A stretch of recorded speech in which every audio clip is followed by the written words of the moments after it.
I am Muhammad Shahid Shafiq. Today I shall discuss the Illegal Dispossession Act, 2005. It is basic course and shall be followed by intermediate and advanced course. In this session, focus would be on the legislation. Intermediate course would be on order and judgment writing skill. Whereas advanced course would discuss superior court's verdicts. Section 2 of the Act speaks about the definitions. We shall discuss terms court, code, occupier, owner, and property. Section 2a defines term court. Here court means court of session. So we can say Sessions Court would have jurisdiction to try a case under this Act. Section 2b defines code. It means Code of Criminal Procedure, 1898. So trial procedure would be applied as provided under CRPC. Section 2c defines term occupier. It means the person who is in lawful possession of a property. A tenant may be a lawful occupier. Here I refer to cases of foreign jurisdiction. Term dispossession has not been defined in the Act, however this term has been used in Section 3 with specific meaning. We shall discuss it during this session. Term grab has also not defined in the Act, however its concept needs to understand as the act of grabbing is punishable under the Act.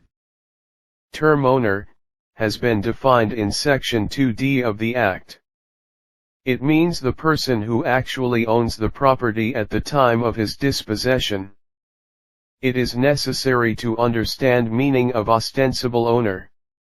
He is the person who is though not the real owner but has all incidents and or characteristics as the real owner. Term property is defined in Section 2e of the Act. It means immovable property.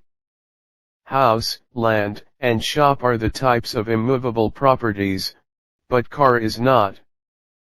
Section 3 deals with the prevention of illegal possession of property. According to it, no one shall enter into or upon any property to dispossess, grab, control or occupy it without having any lawful authority to do so. The act of the person should reflect intention to dispossess, grab, control or occupy the property from owners or occupier of such property. So I would say mens rea is an important element. An element of actus rea would not be given weightage while evaluating evidence. Subsection 2 of Section 3 provides quantum of punishment. A person who committed an offense of dispossessing, grabbing, occupying, controlling shall be punished up to 10 years and with fine. In addition to it, the victim will be compensated in accordance with Section 544A CRPC. Subsection 3 of Section 3 states about the person who forcefully and wrongfully dispossess any owner or occupier and his act does not fall within subsection 1 shall be punished up to 3 years and with fine. Compensation to the person dispossessed will be compensated under Section 544A CRPC. Offense of dispossession as explained in Section 3, is tried by the Court of Session on a complaint, and the offense is non-cognizable. Court during the course of trial at any stage may direct the police to arrest the accused. Section 5 speaks about the investigation and procedure. On receipt of a complaint, court may direct a police officer to conduct investigation and forward to within 15 days. Court may extend time. When local inquiry is necessary, a magistrate or revenue officer may be asked by the court to conduct inquiry. No time is fixed for local inquiry. The report shall be construed as evidence in the case. Section 5 speaks about the investigation and procedure.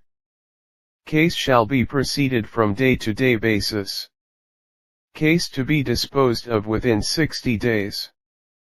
no adjournment, and in case of extraordinary circumstances adjournment shall not be more than 7 days.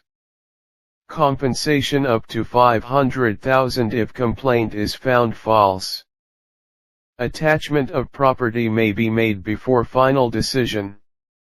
When court reaches at the conclusion that before commission of offense none of the parties was not in possession of the property, court to find ways method of its management and control. Section 7 of the Act provides interim relief to lawful owner and occupier. Court subject to its satisfaction may grant interim relief by putting the owner or occupier in possession. If the person fails to comply the court order, necessary steps may be taken by the court. Court may authorize any officer or official to take possession. The authorized person may use force for securing possession. Police officer may assist the authorized person.